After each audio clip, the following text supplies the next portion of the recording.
All right. Well, shalomi homies. How are you guys doing? How are y'all?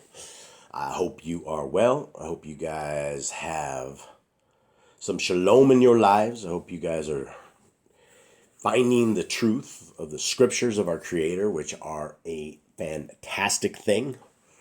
And as you guys can tell, I am working through this cold. Definitely have a different voice, but I may got some sleep last night, right? We took a little bit of lemon, honey, and it was about 3.5, 4 days of not sleep, really. It was just kind of just like owned.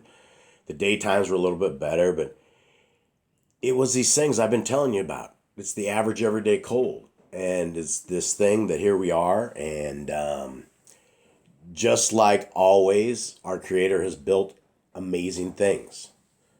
All glory is to Him. All glory is to His Son. All glory to the way of His Torah. And for those who do not know even what the Torah is the first 5 books of Scriptures. It's the first 5 books that we have that are found right here. Genesis, Exodus, Leviticus, Numbers, and Deuteronomy in English. And inside these books, we find wonderful, tremendous, great advice. Things that will enhance us and take care of our lives and take care of our kids' lives. Things that will make our spiritual quest and something that actively can be done.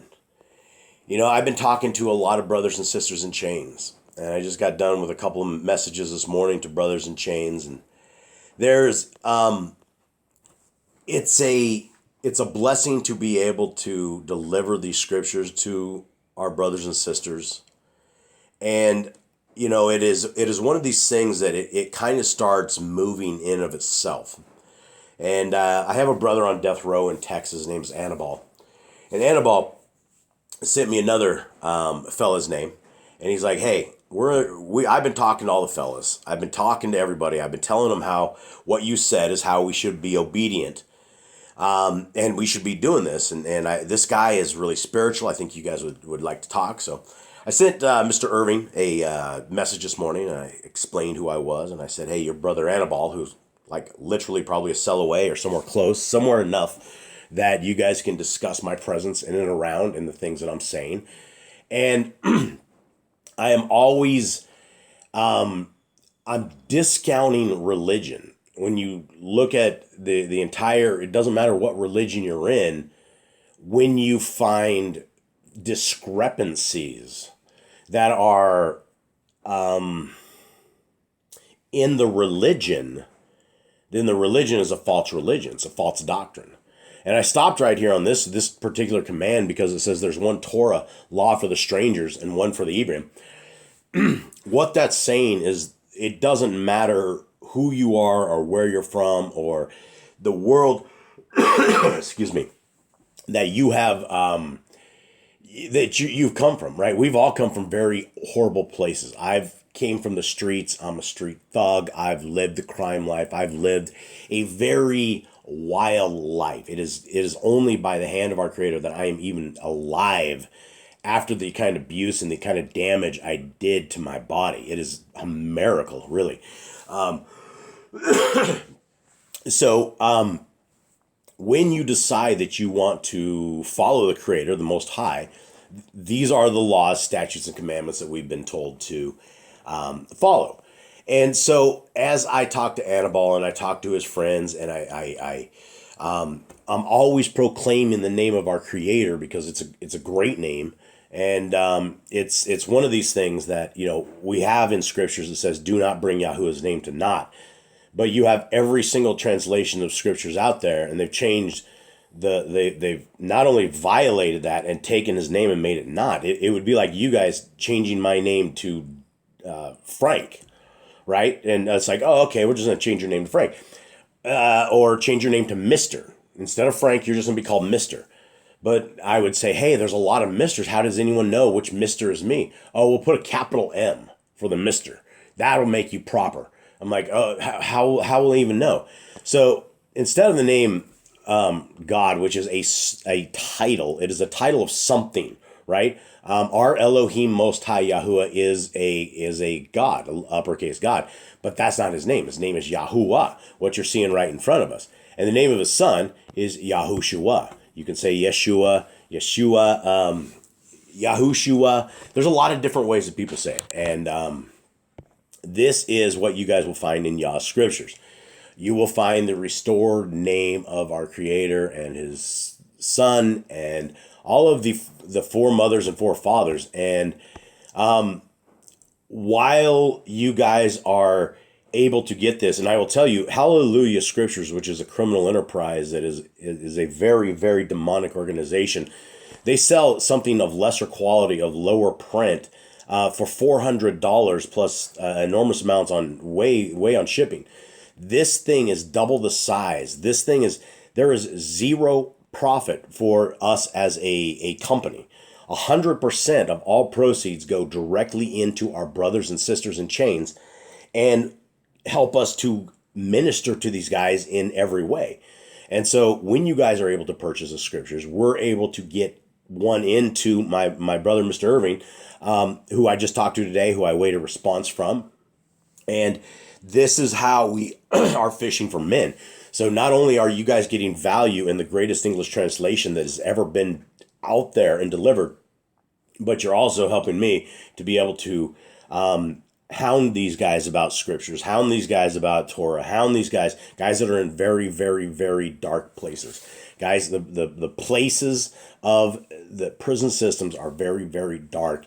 And Messiah talks about qualifications of when people, remember when he talked to his disciples and said, hey, you never visited me when I was in prison. They said, hey, when were you in prison? And we never visited you.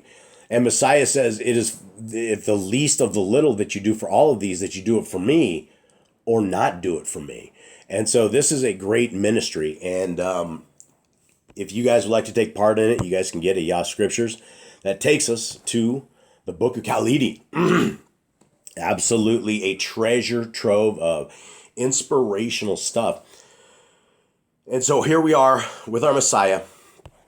And he is talking and he is speaking. And so as he speaks, we need to listen and we need to learn what our Melchizedek priest, what our leader of the new world. Everybody's talking about the new world order. I'm not looking for that new world order. I'm looking for the New Jerusalem world order coming down, Yah's world order, where he's going to come and dominate this stuff. And so, guys, you're on the right side. If you're a law keeper, congratulations. You guys know exactly how amazing it is to be a law keeper. If you're not, I would strongly encourage you to become a law keeper, because look at Matthew 7. It says that people who are not law keepers go to hell twice by our Messiah. All right, so here we are. Sorry, guys.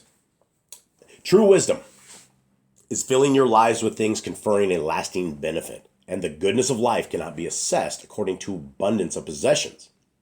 Okay? That makes a lot of sense, right? If we are, you hear the people who are very, very rich, and they say money can't buy happiness. And, you can always, there's always the joke that, money doesn't buy happiness, but it sure does make misery a lot more enjoyable. And as funny as that may sound, it's not very true, because money absolutely is the root of all evil. And money is it's something of itself. It's, mammon. It's something that is, Messiah talks about it. There's the love for money that takes over stuff. We know that it's easier for a rich man to make it through the eye of the needle of the gates of Jerusalem, which they say the rope through the needle, than it is for a rich man to make it in the Shamaim. So it's very important that money does not become our everything. It becomes just our needs to live, because our Creator has our needs in his understanding. He will let us possess what we need. And so if we're out there chasing the almighty dollar, then we're missing the other parts of this testing environment there we're in. And we're missing the call of the kingdom work, which is really ministering to the people. 25 and a half. There is nothing whatsoever in this world which cannot be used as a stepping stone to a life of glory, and riches are no exception. But few men are wise enough to overcome the test they present. So, backing up my words, Messiah, because I was backing up Messiah's words, he's telling us why, right? And he's also telling us that if you're wise enough to not let the money take over you, then you can still make the kingdom. But there's a test that comes with money. And so are we doing the things of the kingdom? Are we, excuse me, are we giving to the poor? Are we helping those in prisons? Are we taking care of the kingdom walk, right? Excuse me, guys. I'm so sorry. 26. There was once a rich man who was always robed in purple and fine linen, whose days were spent in entertaining and feasting. Outside his gate sat a beggar so hungry he would have been satisfied with the scraps of food thrown aside from the rich man's table. The beggar died at this hour, and his soul found itself in the company of the Kodeshian fathers of his race.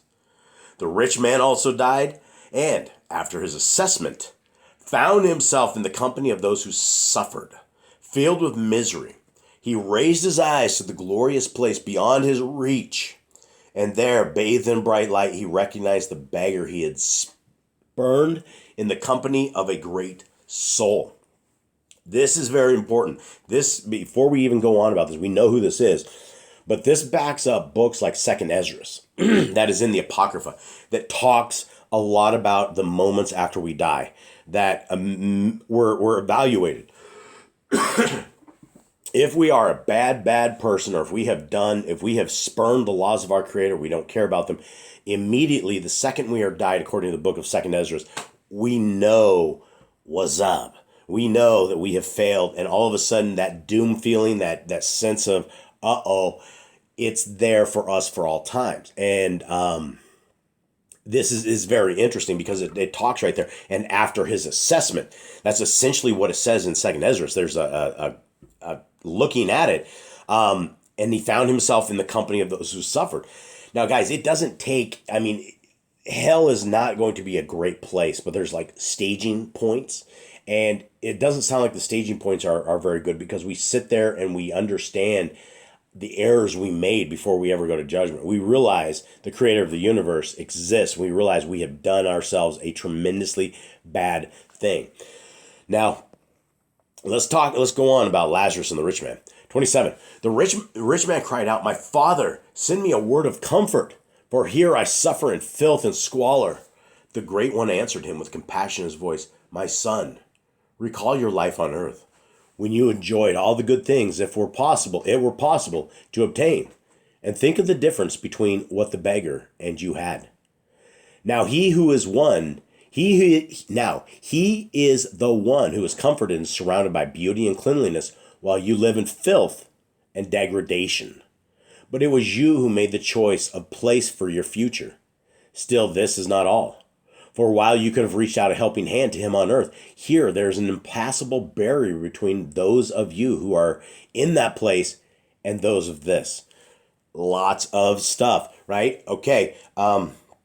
Right out of the gate, we're living in fear, right? We're a horrible person. We're lawless. We've nailed the laws of the Creator on the cross, and we've lived in sin all of our lives. And now we've died. Our soul has gone to this place. There's an assessment. We're thrown to this place of sadness and discomfort.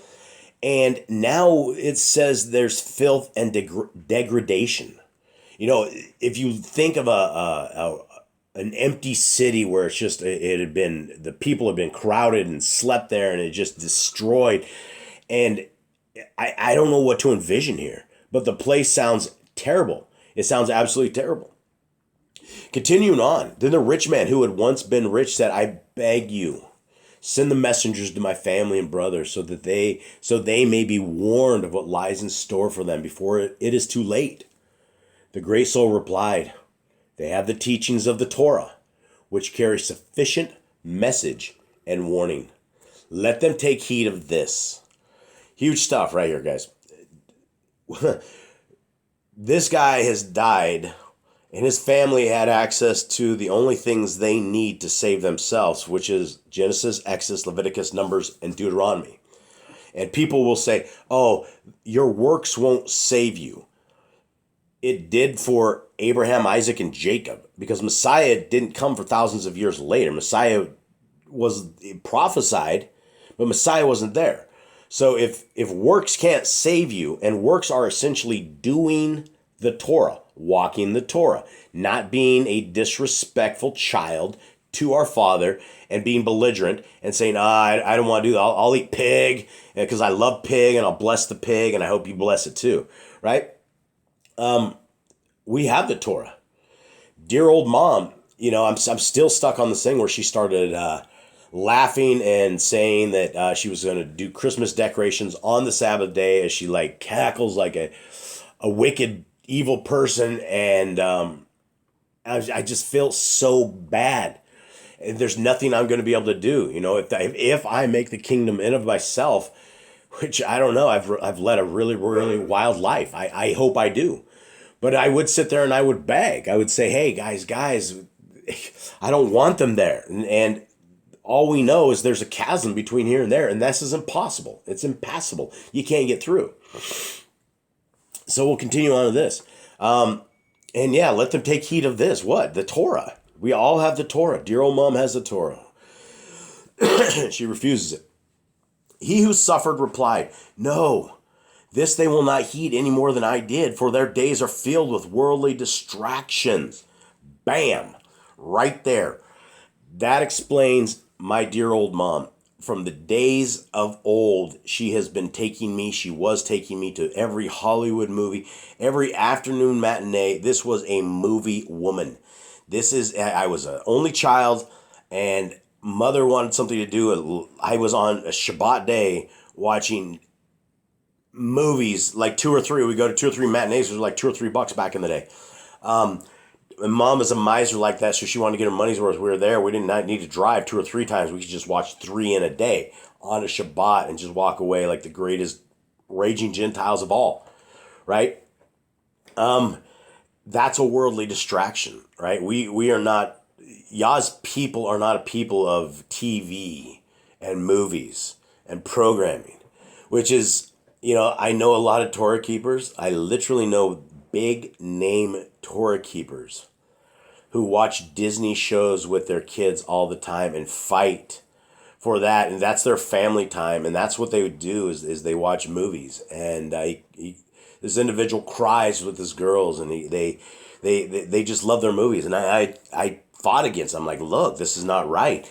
But they know the Torah, but somehow we are still stuck in Babylon. Somehow we cannot get out of these worldly distractions, right? Get rid of the cell phones, get rid of the TVs, get rid of anything. Start reading the Word of our Creator. Let that consume the major amount of your free time, and then you will be succeeding at this world and the world to come. Continuing on, Messiah says, or not Messiah, but this is the man that's talking. This might be Messiah. No, he who suffered replied, no, this is the old man. This is the guy that died. But if someone were to return from the dead, it would bring these things to their attention, and they would definitely take notice. The great soul answered, nothing can serve them better than the teachings of the Torah, not even one returning from the dead. In fact, this would serve them ill.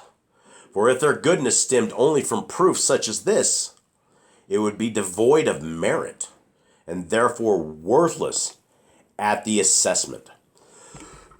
So, heavy duty stuff, right? So we send the dead back. This thing just jacked me up. So we send the dead back, right? And the dead are everybody's scared to death. They're like, holy moly. And they're scared, like, oh wow, the dead came back and talked to me. Then they would only be serving our Creator, only be doing the Torah, because they realize that everything that we know, and I'm going to say we know because I think we know there's a realm of demons. There's a realm that we cannot see, something within a sphere. But I was watching a video on 153news.net, and it was about old school, the very first generation of night vision goggles. And these night vision goggles were red instead of green. And so all the soldiers started going kind of crazy with these things. And one particular incident, this guy was in a chopper and he had these vision goggles on and they were flying through a peaceful place. And the guy up front of the plane was describing it as this guy just starts firing this huge 50 caliber all over, just unwheeling it. And he had jumped back. He's like, "What are you doing?" And the guy was sweating, his eyes were dilated, and he was shaking. And the guy's like, "Oh man, this is heroin or something." They get it down and they ask the guy, "Dude, what's really going on?" And the guy calmed down, so they knew he wasn't on drugs. He's like, "As we were flying along, there were flying demons right next to me, and they were sitting there. One looked at me, and he motioned over with me his finger, and he pointed, and he came at me, and I just started firing the gun out of fear." And they had to change the night vision goggles, and you can actually find these on eBay, and they say demon mode, or they demons. So we are not alone. But we are also not alone in the ways of our messengers, the messengers of our Creator. And we know there's legions of messengers that are out there. And we know that our Creator has an army that is going to protect his people. So there's nothing to fear here. But we do need to understand that we do live in a supernatural world where the things, as the Freemasons say all the time, as above, so below. What happens in the Shamayim, it happens down on this realm. Things can be bound, as Messiah was talking about. So let's continue on. I think we did 30, right? I think we're almost done. I think we can do this chapter today, guys. Would definitely take notice. Yeah, 31. Yahushua said, "This is the manner whereby you will teach the people. But do this according to their understanding. In one place you tell them the parable in a certain manner, and in another place you tell it differently, making sure the message never varies. The design inscribed on the outside of a picture makes it attractive to some, but not to others. This is unimportant, for it does not affect the contents." Huge things, guys, right? This is why we've heard in the book, especially in the book of Nazarene, Khalidi, we hear all these same parables that we've heard before in different ways. Like this last one we hear in the Besorah about the rich man and Lazarus. We actually have a name for this guy. And so that has always been that thing. And so one thing that we can discern very clearly that Messiah says right here that is very true is that he's just saying things in this book a little bit different how he says others. This is an instructional guide for us. And Messiah just gave us a command. If we're looking at things that our Messiah have given us that we don't know from Torah, this is it, right? Messiah's fine-tuning all of us so that we're able to teach people and simply talk about parables. Say, hey, it comes down like this, and you could tell the story of the dead man and Lazarus. People may know or may not know, but there's a lot of different ways that we can interact with people. And when you're teaching people, it's about parables, it's about stories, and it's about trying to get to a realm of understanding where that person locks in with you and you have that moment that you can give them the truth, that you can open their eyes, and you can only pray that our Creator will give them that ability to be receptive enough that what you're doing will work. But we're doing the work we need to do. Just because somebody isn't going to be receptive doesn't mean we shouldn't be doing it. I do this, even like I complain a little bit about the guys on death row because I have two guys and I've had 35 and most of them are super, super, super cool. Two of them, they lecture me a lot. And so that's the thing is when you start interacting as much as I interact with people, I tell them a tremendous amount of stories. I tell them all sorts of stuff.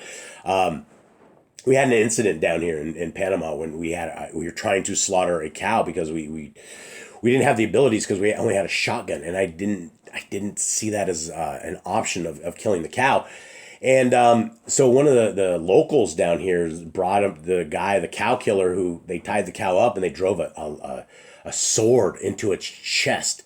And not only was this a cow, but this has been our pet cow for a long time. And I thought they were going to basically take a rock, knock it out, and then cut the jugular.